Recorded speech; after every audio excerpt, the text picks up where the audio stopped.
Hi guys, it's me, Ruowen Huang. Before I begin, let me first introduce myself. My name is Ruowen Huang. I'm an author, spirit coach, and also a psychic. Today I want to talk about the viewing angle of your vision. The reason this topic come about is because, as I say, we are entering the awakening generation. That more and more people become more aware, or more and more of you will feel like all of a sudden you are becoming a psychic. You tend to have a vision that constantly showing up. So, in the past little while, I got many of you are eager to, have a sudden ability to access your past life memory, or, all of a sudden you're seeing things like you never seen before. And, many of you, the first thing you want to do is actually check out what happened in your past. You're thinking that's going to help you. And a few of you are interested in what's your relationship with me. And you would like to use me as your guinea pig to figure out what's relationship between us or something.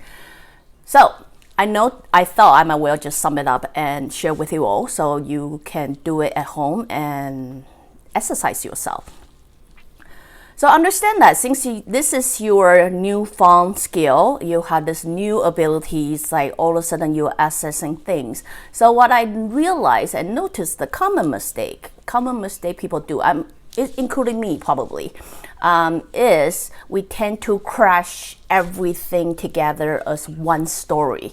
So we will see a lot of vision, or I see this, I see you and someone walking there, or I see me talking to you and I'm feeling this emotion that is not mine in this life, but it must be yours. So what ended up happening is, as I say, when you are channeling all the information from, a different dimension or soul, or even access your past life memory, it can be overwhelming. It could be very overwhelming. So all the information can come at once that you simply don't know what to do with it. And sometimes I notice what people do is they will simply clash two past life as one, because all the vision keeps showing up. Therefore, they assume that's one story. But things like that happen that usually mean in this particular two life, you have a similar feeling. If you refer to my previous episode, I tell you, since the beginnings of the consciousness, you will start storing all the database that you have. You will start restoring, collecting all the memory that you have. So when you will access it, it's like Google search that, set feeling, and then boom, you got 10 choices or 100 choices or something. Or feeling of being abandoned, feeling of left out, you will have all the memory that come out at once. So today, in very particular, I want to talk about viewing angle. Viewing angle, hopefully that will help you understand is either your own memory, or you simply view it from a perspective of the third party. Does that make sense to you? So if you understand, soul will always collect the memory or collect the database. The chance is wherever viewing angle like you have would basically be like the first party angle. You're always looking out. You're not able to see yourself. You will see things as like how you are right now. You go out to the world, you will see things, but unlikely you will see yourself. You will see other people, you will see other party, you will see things, but you will not be able to see you. You know what I mean? So that is called first party angle. If it's first party angle, most likely it's coming from your memory database or things like that, because you're recording things as a first party. You are not able to see, oh, I was queen, I was sitting up there. I'm sorry to break your dream, but if you do see someone sitting up there and thinking that was you, unlikely it is you, because that is not called first party angle. You are viewing it from a third party. So it doesn't matter. You guys will say, oh, I jumped I was in the soul form and that's why I see that. The reality is, if you want to access any past life memory, your soul have a tendency to collect the memory from your vision, from your memory. it would not be separated as two. You know what I mean? Like you were like, oh, maybe because I come in as an intruder, I was a third party, that's why I would see things like that. If this particular life is your past life, if you are in it, your soul will always see the first party angle no matter how hard you try. I mean, trust me, I tried that so many times. I just cannot break out of this. I cannot break out of this. The only time you are able to see on the third party angle, and mind you, third party angle is when you're able to see the main character and another person interact to each other like you do watching a movie.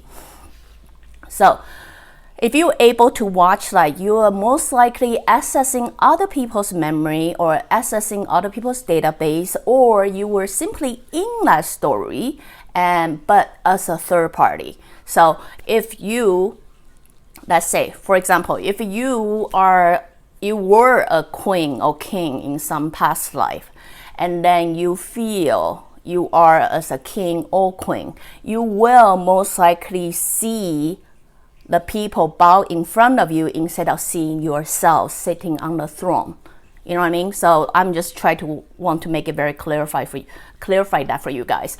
So if it's coming from your own memory, and if you want to see, oh, I wonder what's my relationship with that particular person. I wonder what, who were you to me in the previous life or something like that. You will understand if that is true, if the database is correct, you will see it as a first party angle. So your viewing angle is quite crucial, or your viewing angle is quite important, because I notice a lot of people will say, oh, I was that person so and so. Oh, I was that so and so. Yeah, I see myself sitting on the throne.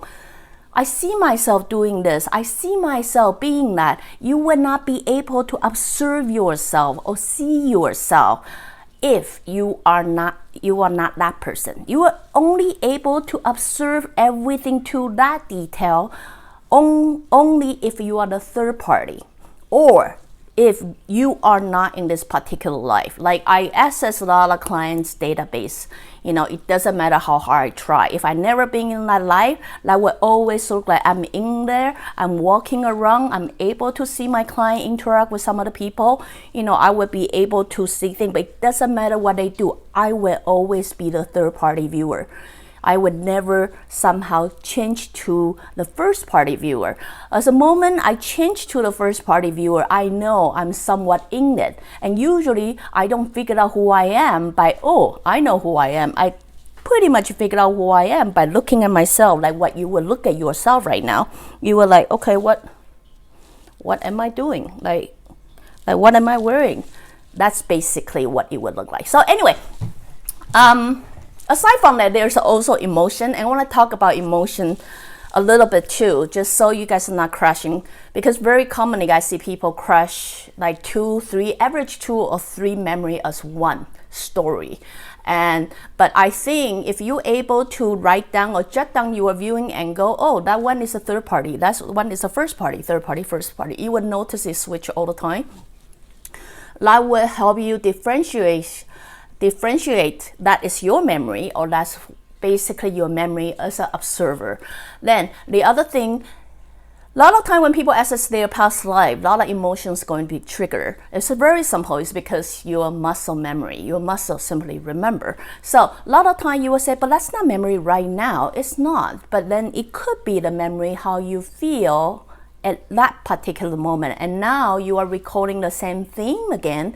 It will surface up. So instead of jump to the gun and say, oh, I think that's your emotion, feel it. You usually can differentiate it a little bit different. Like if it's the emotion is yours, and then is somehow you associate with some particular thing or something, you will feel the tinkling of your muscle. Like your body would feel like tinkling. Otherwise, it would simply feel like you're watching a movie, and then oh, nice story. Oh, that's so sweet. You will not have that tinkling feeling. But if it does trigger some kind of tinkling feeling on your body, most likely it is some memory that belongs to you, not another person. So anyway, I just thought I'd quickly share with you all. You know, I understand many of you are eager to explore the dimension you never been to, and eager to find out the relationship you have with who's who and so. I mean, go wild, go ahead. Really take, you know, practice to get better, right? But then I really suggest you guys using a little bit technique to help you differentiate, oh, this is my memory or this is other people's memory. So again, if you like what I'm doing, you can always join me live on Facebook or go to subscribe my YouTube channel or my website, ruowen.com. Don't forget to watch your ads. So I see you guys next time. Bye.